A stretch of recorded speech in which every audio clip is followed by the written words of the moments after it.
ওগো আল্লাহ,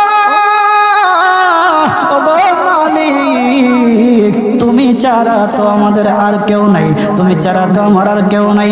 আল্লাহ গো, তুমি যদি মাফ না করো কে আমাকে মাফ করবে? তুমি যদি মাফ না করো কে আমাকে মাফ করবে? তুমি যদি আমাকে মাফ করো তাহলে তোমার কোনো দিকে কমবে না, তুমি যদি আমাকে মাফ না করো তোমার কোনো দিকে বাড়বে না।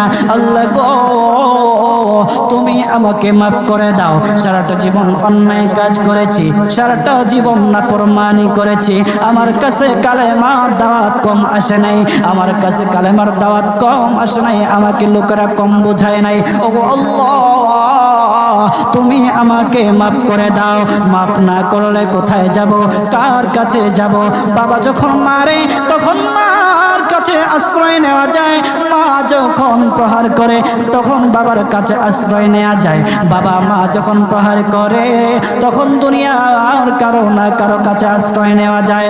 ওগো আল্লাহ,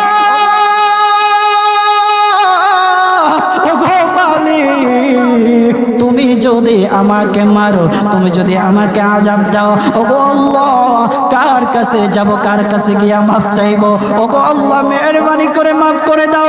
এইরকম কান্না করতেছে, কান্না করতেছে, চোখের পানি তার এমন ভাবে পড়তেছে, দাড়ি ভিজতেছে, দাড়ি ভিজে জমিনের মধ্যে চোখের পানি পড়তেছে, কান্না করতেছে।